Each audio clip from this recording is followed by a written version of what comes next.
Idaho. Today I want to talk to you about adding driving lights to the Indian Scout.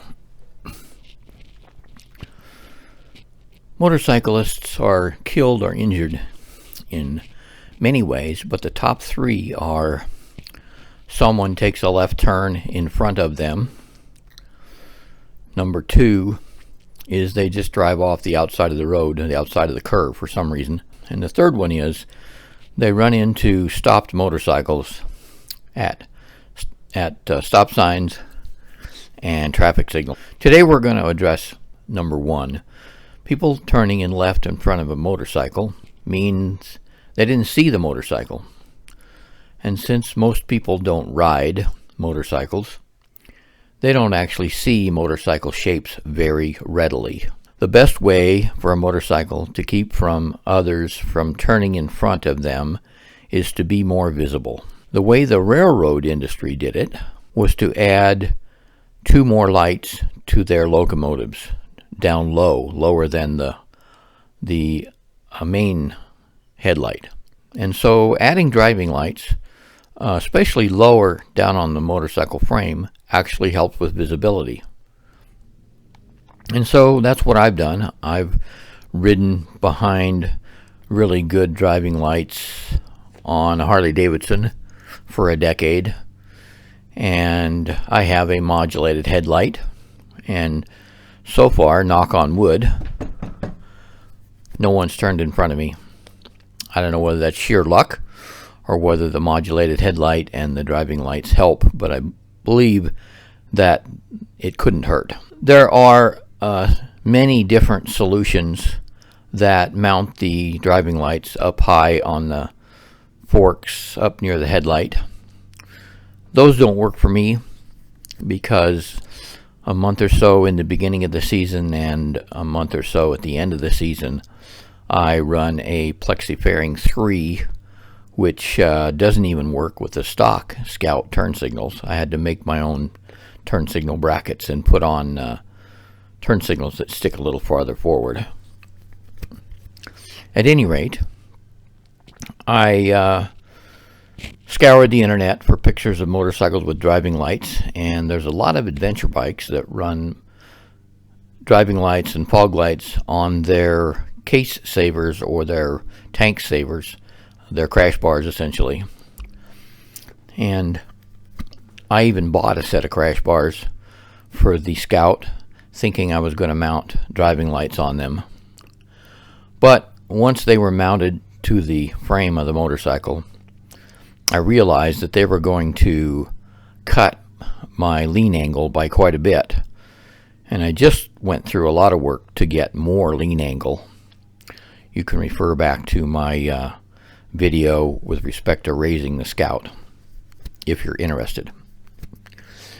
So I took the engine guards off and sold them to another biker here locally.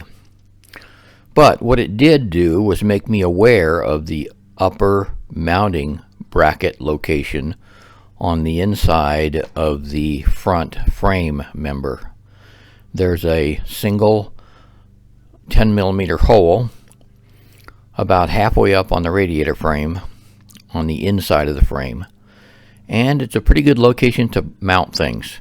So I started thinking about how to do that, how to make brackets that looked good, and I tried a couple of cardboard templates of possibilities for mounting driving lights, and after the third try I came up with something that I actually don't mind too bad. I actually like it.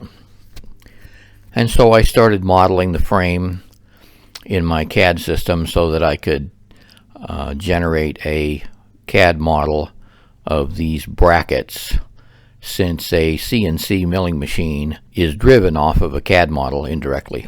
So the first thing I did was to put the radiator shroud / frame member into the CAD system and build a test bracket to make sure that I had a profile that would fit closely to the frame. And then I machined that out, and you can see in the picture that I've got a pretty good fit. Well, then I bought a couple of big chunks of aluminum and started chewing away at it with the milling machine.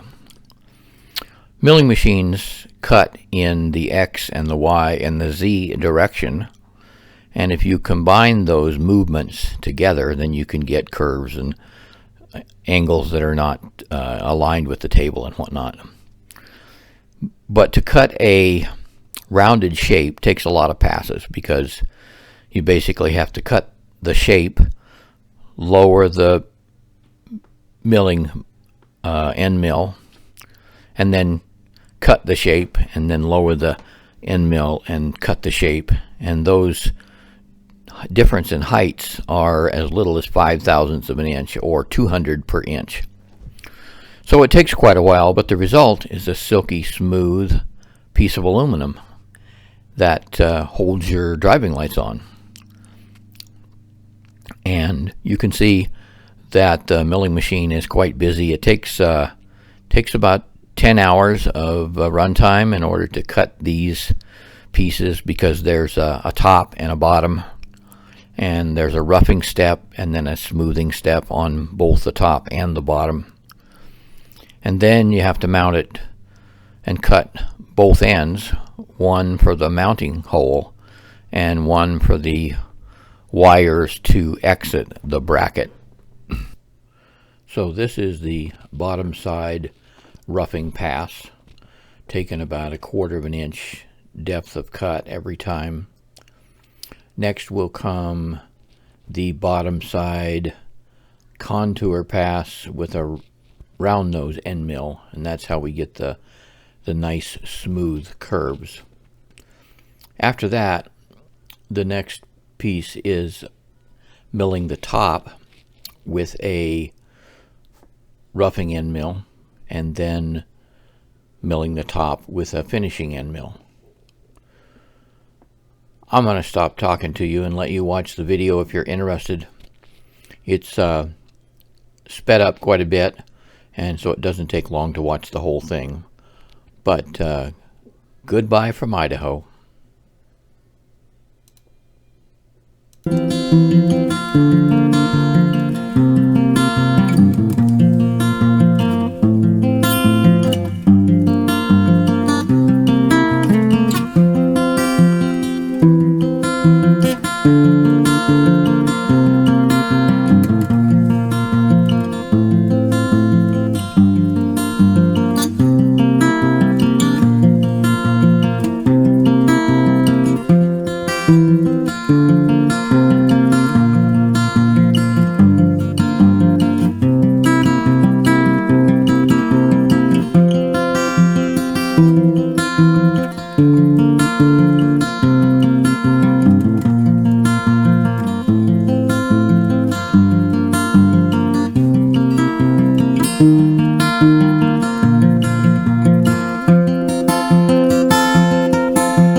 usual, if you like or dislike my video, please select the appropriate button and let me know why.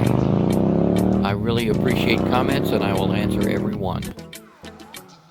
If you're new to my videos, please select the subscribe and the notification bell to get more videos like this.